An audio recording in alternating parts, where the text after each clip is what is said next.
Hello, everybody. Welcome to Troop Talk Live.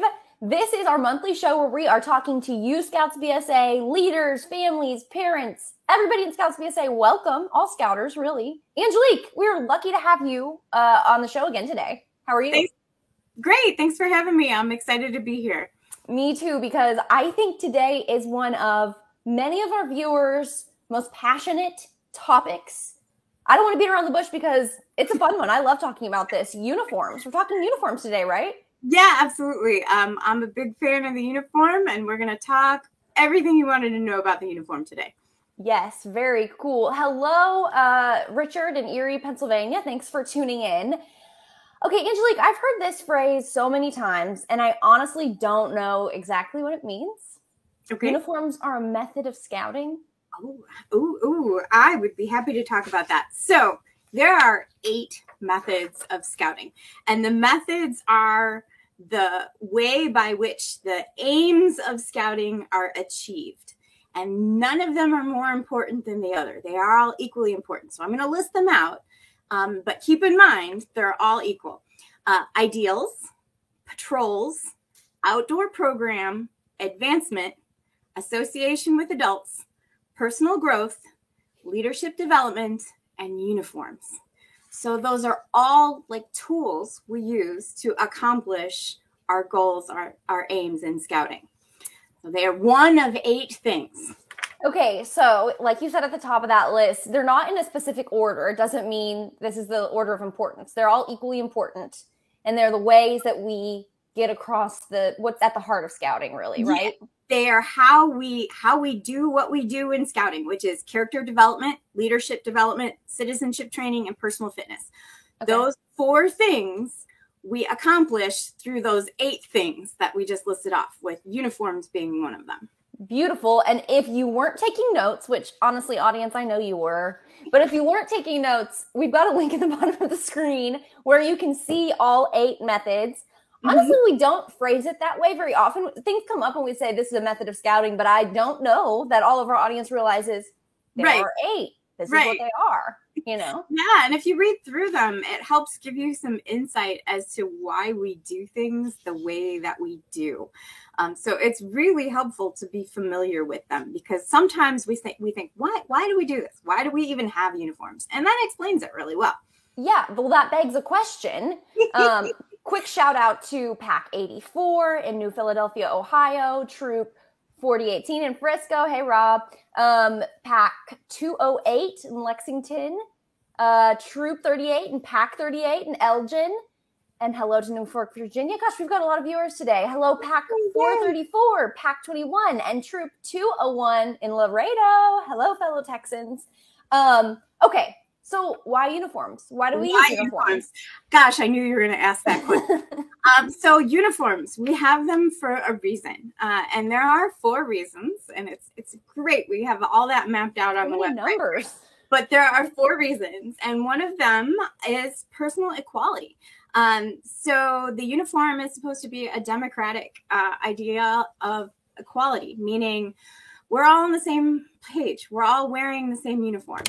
You have scouts who come in, and some scouts, different income levels, different backgrounds. The uniform is a leveler. We're all coming with the same thing. So the kids with the high-end stuff and the kids who have the hand-me-downs, we're all in the same thing. And it's kind of leveling out our economic, our religious, our national, our political backgrounds. We're all the same. So that's number 1 reason. The second is identification. It is so when we are out doing amazing things as scouts and scouters, we're very recognizable by our uniform. When you see it, it's iconic. When you see it out in the community, you know that's a scout. And so we wear them for identification. And it can potentially be recruiting too. The kids see, oh, those are scouts. I maybe want to be part of that. The third thing is achievement. So your uniform shows the wearer, your achievements, your things that you've accomplished in scouting. And they start stories, and you can tell what's a little bit about what someone's experience has been like.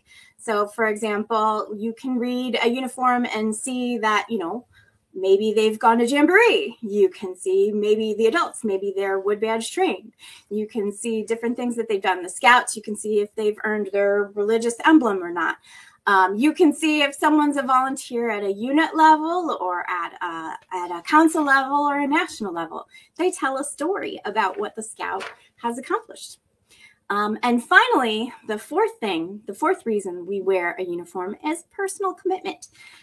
When we are making the effort to wear the uniform and wear it properly, we're showing we're committed to scouting. We're showing that, I believe in this program, and I believe in the purposes of the BSA. And so it's a way to make visible to others that, yes, I'm part of this organization and I feel strongly about it, supporting it.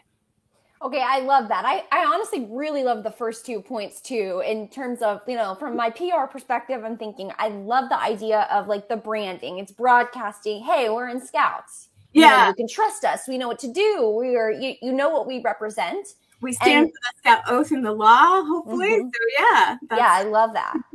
Big part. It's the equalizer for sure. It lets you focus when you're in a unit, youth can focus on who you are. Your personality, not what brand someone is wearing or, gosh, my clothes don't fit in with this group. We're all Scouts. We're all wearing the same uniform.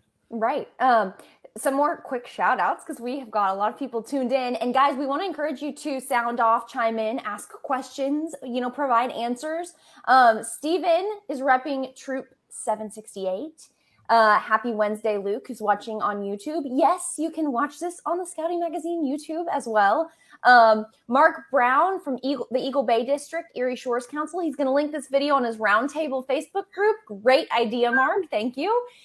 Corey, representing PAC 3010 and Troop 449, Heart of America Council. Awesome. Big shout out to the Heart of America Council.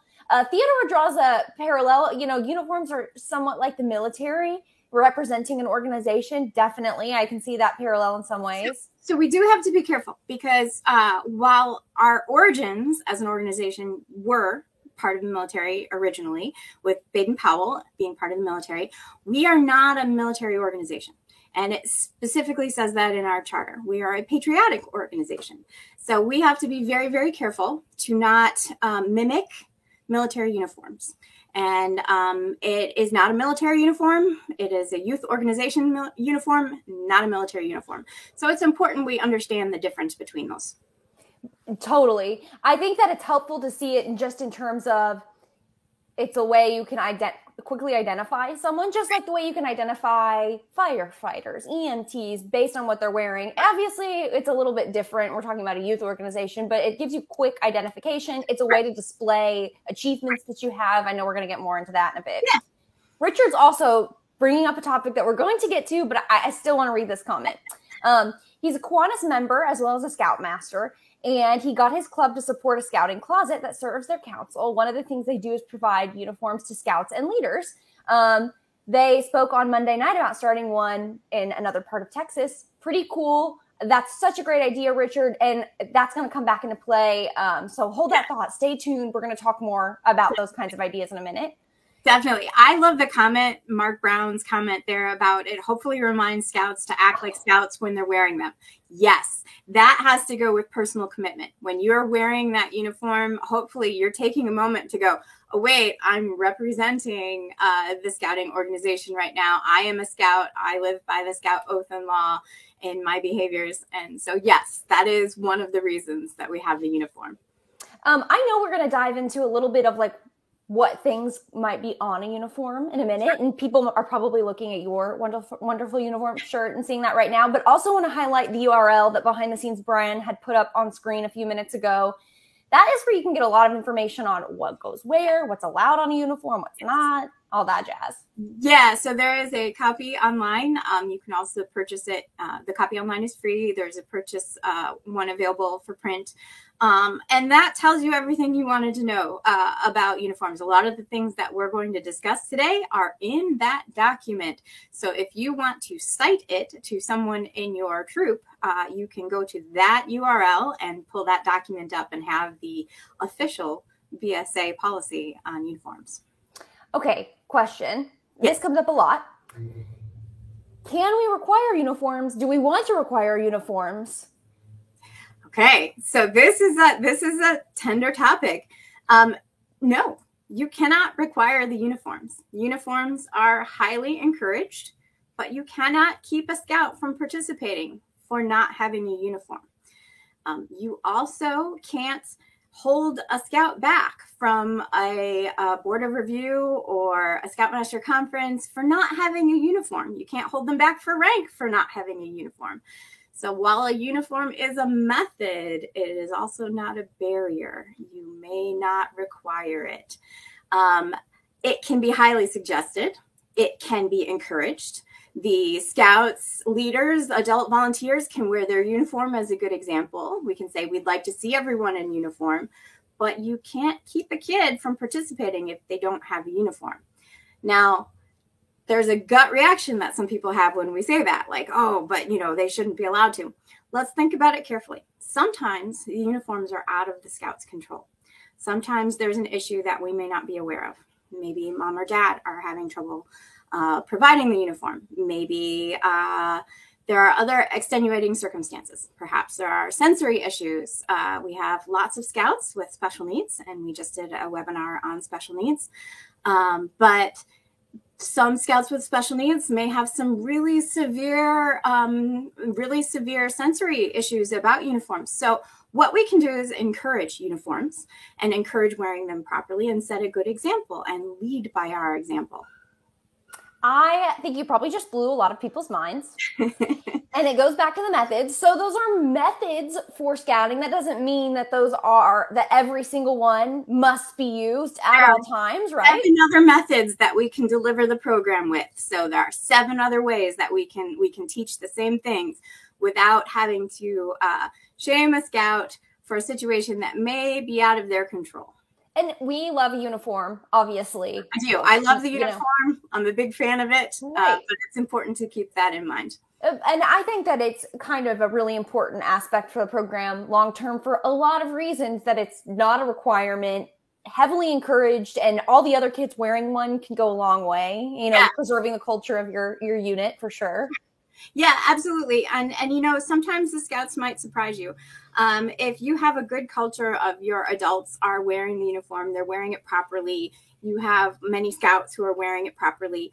Sometimes in my practice, from experience, those scouts will eventually get there where they will start to wear it, especially if they're being positively encouraged. Maybe they're having trouble with the buttons on the shirt. Maybe we figured out a workaround to use Velcro. Maybe they will wear the shirt, but not their neckerchief. So it's little steps. And over time, they might be able to get used to it and be able to wear they'll surprise you sometimes. And then the other thing we haven't talked about much is financially. Some scouts, it's a barrier. So those are the opportunities that we have to figure out how we can make sure that the uniform is not a barrier to any scout. So in my unit, that looks like we have a lending closet. We have donated shirts, and that I can let any scout check out when necessary. And we have local people who know that we have that closet and will donate towards it. And then when I find more, I refresh it. And that way we can make sure that at least every scout has a uniform shirt, at least the shirt. Yeah. And I'm kind of an avid thrifter.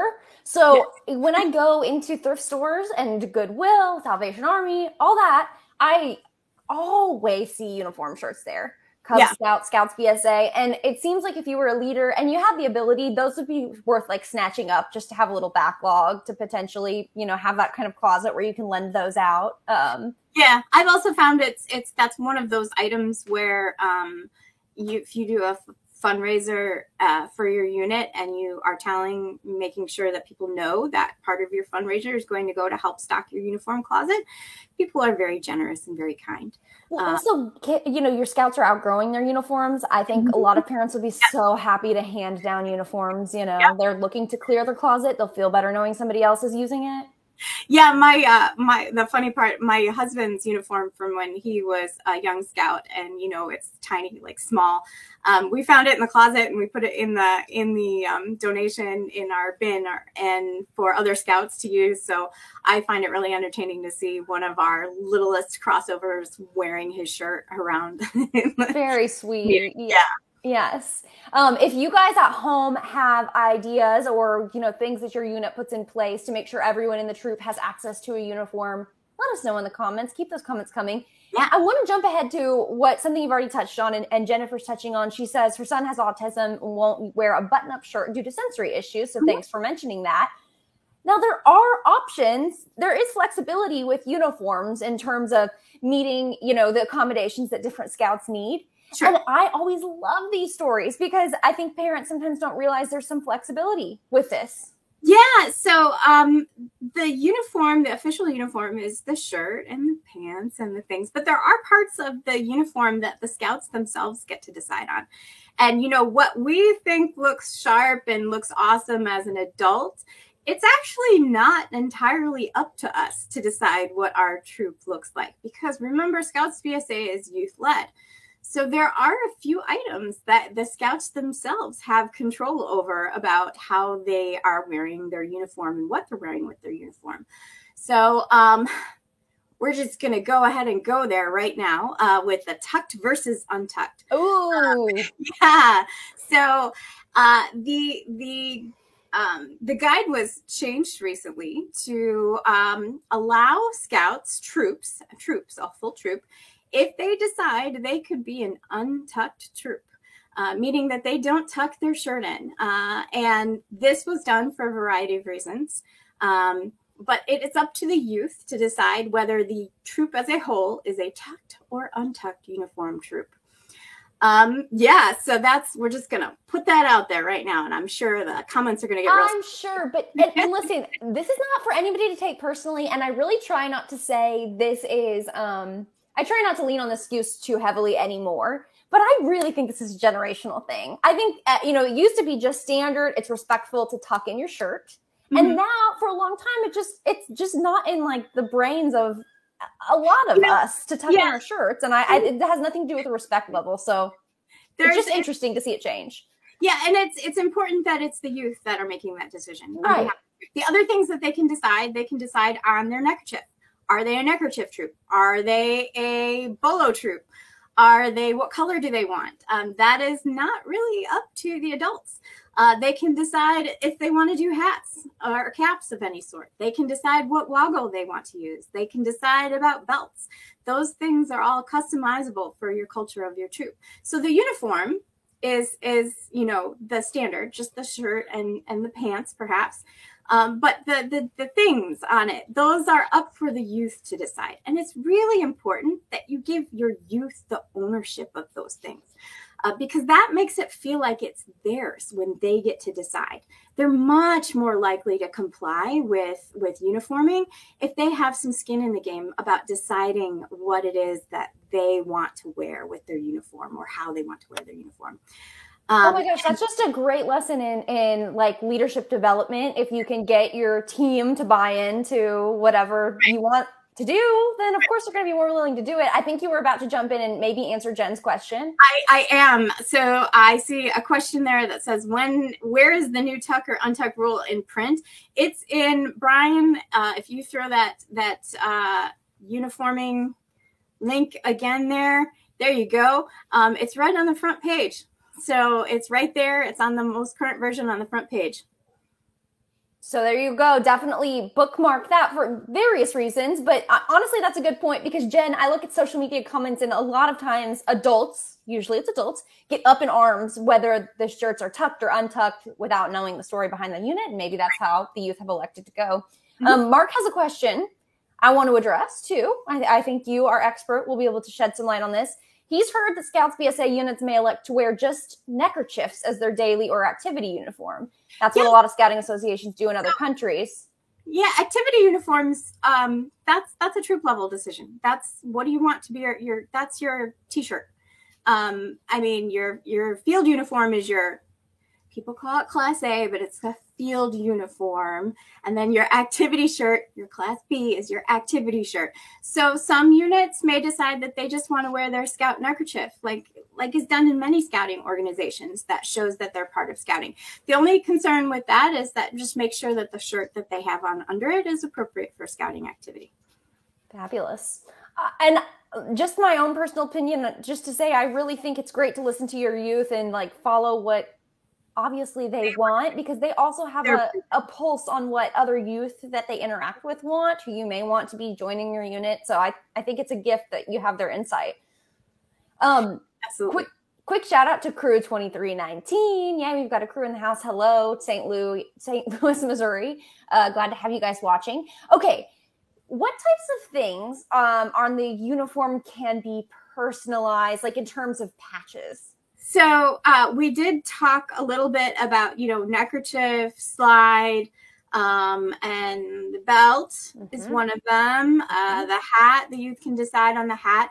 Your name plate, that's up to you. Your troop could create nameplates for everyone in your troop. You can have your Jamboree patch if you go to Jamboree. Let's see, what else? You can have your OA Lodge on there. And then your right pocket, you get one, that's your one, get one free patch. So that pocket, that from right there, and they've got the fun button underneath. That's where you get to put your one fun patch, your dangle of whatever, maybe it's a camporee, maybe it's your totem chip. So your totem chip doesn't go here. It actually goes on this pocket here. And a lot of times they hang it. Rank is on there, and that changes obviously per scout. Your patrol patch can change. So there's a lot of room for some personality while still maintaining a proper uniform. I love that pocket patch. I love whatever my favorite patch is at the moment. I just go off of what is my favorite shape, my prettiest patch. That's what's going there for me. I like to customize it depending on what I'm doing. Yes. It's fun to change it out. That's like the kind of thing only scouts and scouters would notice. Like, you're changing your patch every day. I'm noticing everyone else would just see that uniform. It's like our little secret to ourselves. Yeah. Shout out to Troop 601 in Farmingdale, New York. Joshua says their troop only required the scout shirt until Star Scout Board of Review. Then pants and belt were asked to be worn. That recommendation was to help keep scouting at a more accessible price point. Good insight, Joshua. And also, I love that you said we're asked as opposed to required. Yes. Recommendation. Yeah. Asked. Those are good words to use. I really do think you might have won some minds today with that one, Angelique. We have really knocked through so many of these. So much of what we wanted to cover about the uniform today. Guys, if you are watching at home, be sure to get in your last minute questions about uniforms, comments about uniforms. We're tackling it all today. Why is it important, Angelique? We've talked a little bit about this, but why is it so important for the adults involved in a troop to wear uniforms? Yes. So, it's a method of scouting. The uniform is a method of scouting.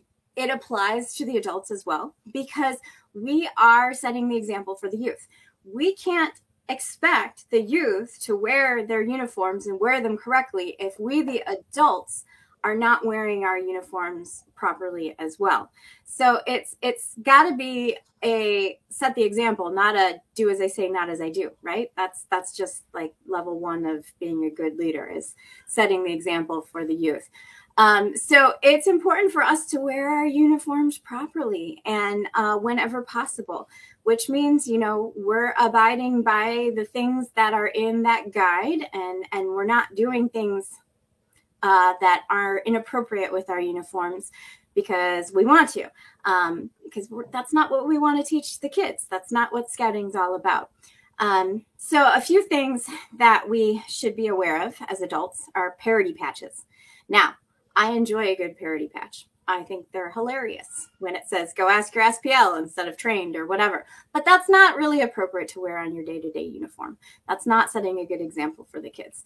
It's fun to have it, put it on your desk, your computer, or your backpack or whatever and enjoy it, but it doesn't belong on your uniform.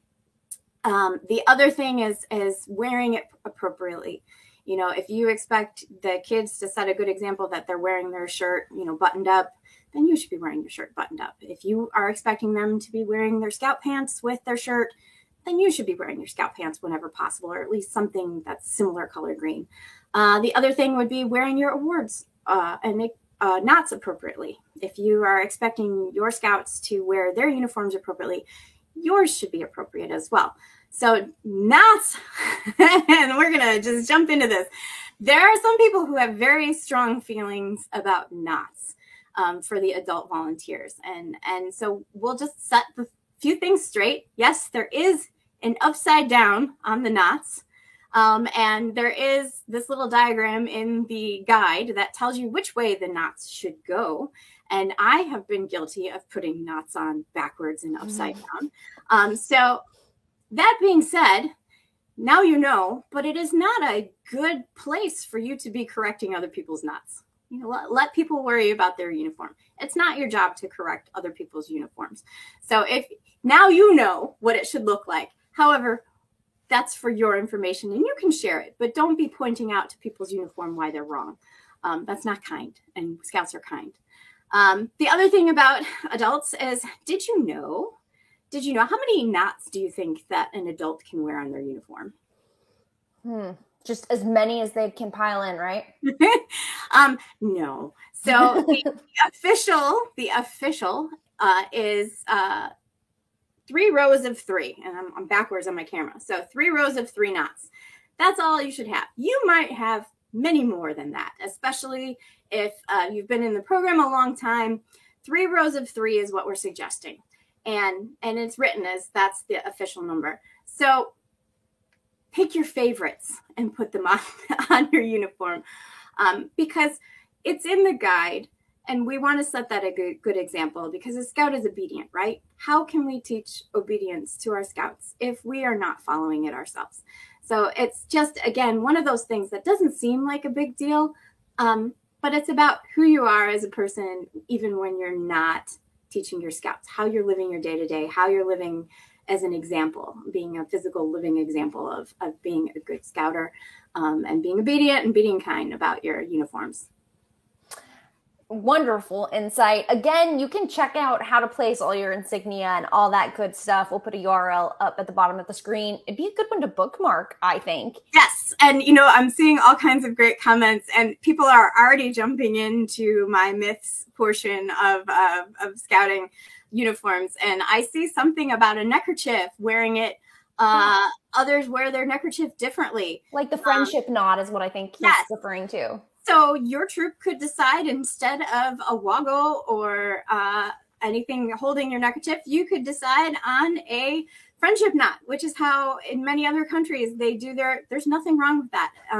Let the youth decide. Do they want to do friendship knots? Then do friendship knots. The other one, this is my favorite because there are lots of people who have comments about this one too. There's the under the collar. Oh gosh, you're going to really. There's over the collar where you have it underneath, and doesn't matter. Both of them are okay as long as the whole troop, the youth, again, I can't say this enough, what the youth decide as how they want to wear their uniform. So it is okay for them to do that differently. And it might be different, especially if you're a legacy scouter and you grew up in the program. It might be different than what you're used to, but that's okay because now it's their program. Okay, I've got 2 questions for you, personal questions, or like my own questions. Okay. I know in venturing, there's a thing where the crew can decide they want to wear different pants. They can decide, like they get to pick what their unit pants are. Does that translate to Scouts BSA? So venturing, they get to decide on their official uniform, each unit. And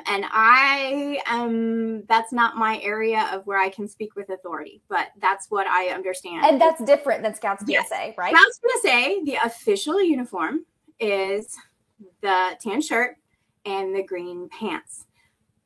That being said, uniforms are one method and you can't require them. So if a scout shows up in green pants or jeans, and they're neat and appropriate, they can wear that, and you can't kick them out of their board of review or their camporee or their activity for wearing off-brand or jeans, off-brand pants or jeans. Because remember, it's one method of 8. And we don't want uniform to be a barrier to scouting.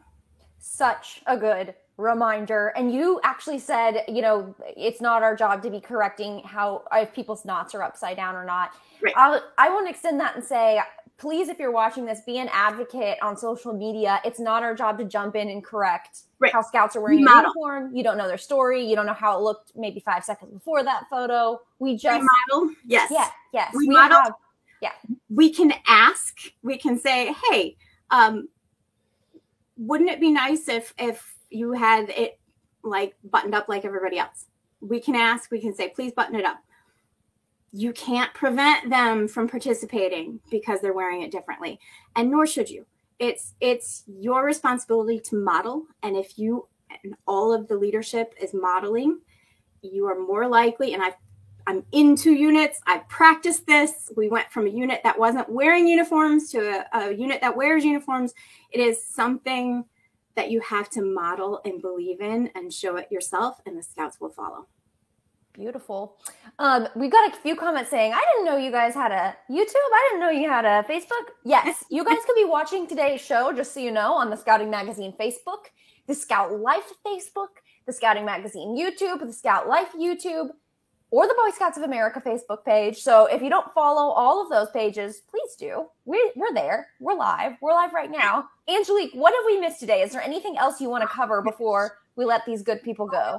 I think we covered all of it. I'm looking at my notes to make sure the take-home message is to remember why we're doing what we're doing, and remember what's really important about the Scouts. And in the end, it's not about whether a patch is upside down or a shirt is tucked in.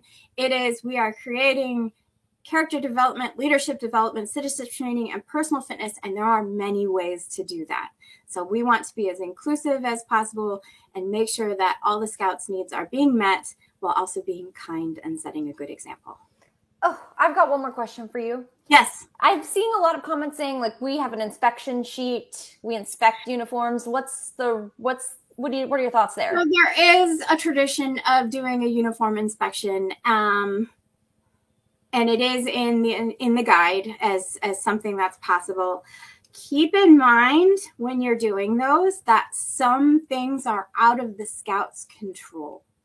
There are some things like financial reasons or personal home reasons, and we don't ever want a Scout to feel othered because of something outside their control. So do what you can to make sure that all Scouts have accessibility to a uniform. Perhaps that's finding, hand-me-down uniforms, the closet, or fundraising for them. But don't let the lack of a uniform make them feel separate from the unit or make them feel shamed for something that's outside of their control. And that's maybe something that not everybody has thought of when they are doing a uniform inspection. So I would say if you're going to do that, do it with great care. And if you're at all unsure, just let it go. Don't do it. Yeah. A Scout is kind and we expect the best in others. So I think, just thinking through the viewpoint of the Scout, that makes a lot of sense. Yeah. Angelique, we are so lucky to have you. And we are lucky that we're going to have you again next month for another wonderful Troop Talk Live. Guys, if you haven't seen our past episodes, you can check them out in our Troop Talk Live playlist. We also have a link that's hopefully going to go up at the bottom of the screen that shows where you can view past episodes of the show. And again, we will be live in about a month from today. Angelique, this has been a pleasure.